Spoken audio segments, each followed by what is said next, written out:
मराठी सिनेसृष्टीत एक वाईट बातमी समोर येत आहे। ज्येष्ठ अभिनेत्री दया डोंगरे यांचं निधन झालं आहे। आज वयाच्या 85व्या वर्षी त्यांनी अखेरचा श्वास घेतला। गेली अनेक दिवस त्या आजारी होत्या, यातच त्यांची आज प्राणज्योत मालवली। दया डोंगरे हे नाव घेतलं की आपल्यासमोर पडद्यावरची खाष्ट सासू उभी राहते। अनेक सिनेमात त्यांनी खलनायिकेच्या भूमिका अजरामर केल्या आहेत। त्यांचा जन्म 11 मार्च 1940 साली झाला होता। त्यांची आई अम्मुताई मोडक आणि आत्या शांता मोडक या दोघीही गायिका आणि अभिनेत्री होत्या, त्यामुळे कलेचा वारसा त्यांना घरातूनच लाभला। त्यांनी नाटकातून आपल्या अभिनय कारकिर्दीची सुरुवात केली होती, नंतर त्या सिनेसृष्टीकडे वळाल्या।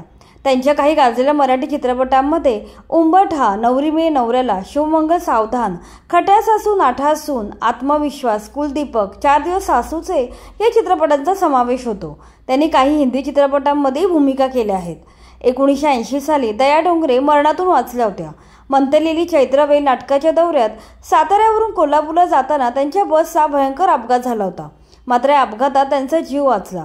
मात्र त्यांच्या 8 सहकलाकारांचा मृत्यू झाला होता। यामध्ये सुप्रसिद्ध कलाकार जयराम हर्डीकर आणि शांता जोग यांचा समावेश होतो।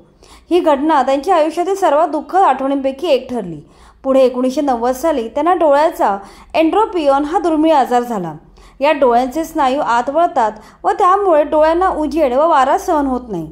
या आजारामुळे त्यांची रंगभूमी आणि चित्रपटातील कारकीर्द संपुष्टात आली। 1993 साली आलेला 4 दिवस सासूचे हा त्यांचा शेवटचा चित्रपट ठरला। त्यानंतर त्या कुठल्याच सिनेमात दिसल्या नाहीत। त्यांचं लग्न शरद डोंगरे यांच्याशी झालं होतं। शरद डोंगरे यांनी त्यांच्या अभिनयाच्या आवडीला कायम प्रोत्साहन दिलं। दुर्दैवाने 2014 साली त्यांचे पती शरद डोंगरे यांचे निधन झाले। पतीच्या निधनानंतर त्या मुंबईत आपली मोठी मुलगी संगीता हिच्याकडे राहत होत्या। त्यांना संगीता आणि अमृता या 2 मुली आहेत। त्यांच्या अशा अचानक निधनामुळे संपूर्ण मराठी सिनेसृष्टीतून हळहळ व्यक्त होत आहे। अनेक मराठी कलाकारांनी पोस्ट करत त्यांना श्रद्धांजली वाहिली आहे। दया डोंगरे यांना पश्चात 2 विवाहित कन्या, जावई आणि नातवंडे असा परिवार आहे।